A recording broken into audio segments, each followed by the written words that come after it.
सफेद नमक कैसे तैयार किया जाता है? हम में से ज्यादातर लोग यही सोचते होंगे कि सफेद नमक समुद्र से आता है, पानी में सुखाया जाता है और डिब्बों में बंद करके दुकानों में भेज दिया जाता है। लेकिन दोस्तों, कहानी इतनी सीधी नहीं है।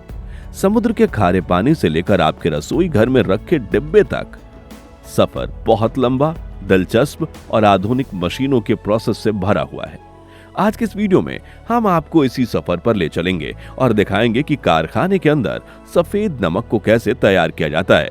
तो इस वीडियो को आगे बढ़ाने से पहले अगर आपको ऐसी जानकारी भरी बातें पसंद हैं तो हमारे इस चैनल को जरूर सब्सक्राइब करके देखें ताकि आप कोई भी नया वीडियो ना चूकें। चलिए शुरू करते हैं। सबसे पहले ये समझना जरूरी है कि नमक आता कहां से है। नमक बनाने का सबसे बड़ा स्रोत समुद्र का पानी। दुनिया का लगभग 70% नमक समुद्र के पानी से ही बनाया जाता है। इसके अलावा जमीन के नीचे चट्टानों के रूप में भी नमक पाया जाता है, जिसे सेंधा नमक या पहाड़ी नमक कहते हैं। लेकिन आज हम बात करेंगे उस आम सफेद नमक की जो समुद्र के पानी से कारखानों में तैयार होती है। इसकी शुरुआत होती है समुद्र के किनारे बने बड़े बड़े खेतों जैसे इलाके से, जिन्हें नमक की क्यारियां कहा जाता है। यह हजारों एकड़ में फैले उथले तालाब होते हैं। सबसे पहले समुद्र के पानी को खींचने वाली मशीनों से या ज्वार भाटे की मदद से इन तालाबों को भरा जाता है। यहां से असली खेल शुरू होता है सूरज और हवा का। सूरज की गर्मी से पानी भाप बनकर उड़ने लगता है और हवा की इस प्रक्रिया को और तेज कर देती है। जैसे जैसे पानी उड़ता है, तालाब में बचे हुए पानी में नमक की मात्रा बढ़ती जाती है, यानी पानी और ज्यादा खारा हो जाता है। जब पानी एक निश्चित स्तर पर गाढ़ा हो जाता है तो उसे अगले तालाब में भेज दिया जाता है। यह प्रक्रिया कई तालाबों में दोहराई जाती है। ऐसा इसलिए किया जाता है ताकि रेत, मिट्टी जैसी भारी अशुद्धियां शुरुआती तालाब के नीचे ही बैठ जाएं और आगे सिर्फ साफ और ज्यादा खारा पानी ही जाए। आखिरकार तालाब तक पहुंचते पहुंचते इतना ज्यादा पानी खारा हो जाता है कि अब उसमें और नमक नहीं घुल सकता। इसे शुद्ध खारा घोल कहते हैं। अब जैसे ही और पानी भाप बनता है, नमक के छोटे छोटे दाने बनने शुरू हो जाते हैं और तालाब की सतह पर जमने लगते हैं। कुछ हफ्तों या महीनों में नमक की एक मोटी परत बन जाती है और यही हमारा कच्चा नमक है।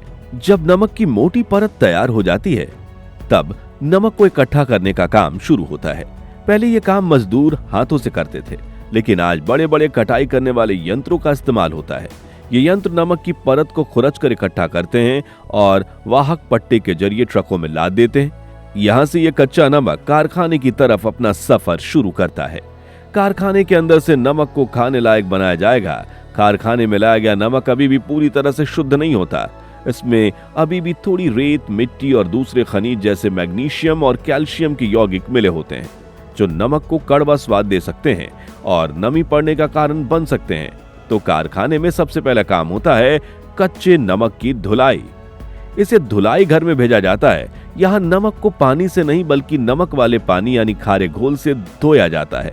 ऐसा इसलिए ताकि धुलाई के दौरान नमक खुद पानी में ना घुल जाए।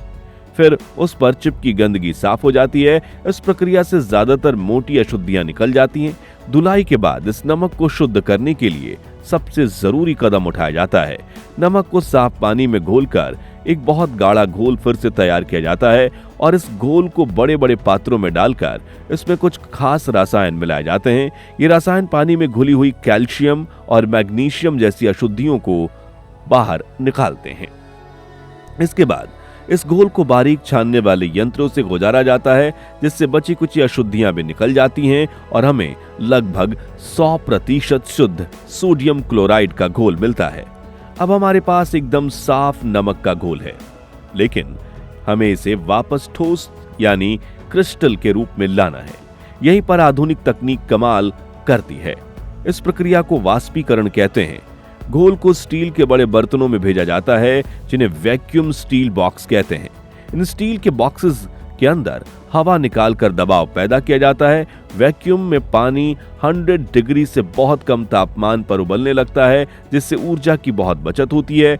और जब तापमान पर घोल उबलता है तो पानी तेजी से भाप बनकर उड़ जाता है। फिर बॉक्स में सिर्फ नमक के एकदम सफेद, साफ और एक जैसे आकार वाले दाने बनने लगते हैं। अब हमें गीले नमक का एक गाढ़ा मिश्रण मिलता है जिसे लुगदी कहते हैं। इस लुगदी को एक ऐसे यंत्र में भेजा जाता है जो बहुत तेजी से गोल घुमाता है, ठीक वैसे जैसे कपड़े धोने की मशीन में कपड़े सुखाने के वक्त किया जाता है। तेज घूमने की वजह से सारा पानी नमक से अलग होकर बाहर निकल जाता है और हमें लगभग सूखा हुआ नमक मिलता है। लेकिन नमक अभी पूरी तरह से सूखा नहीं है, इसमें थोड़ी नमी बाकी रहती है, इसलिए इसे एक विशाल सुखाने वाली मशीन के अंदर भेजा जाता है। यह मशीन घूमती रहती है और इसमें से गर्म हवा गुजर जाती है जो नमक में बची हुई आखिरी नमी को भी सोख लेती है। अब जो नमक हमें मिलता है वो एकदम शुद्ध, सूखा, चमकदार सफेद नमक है।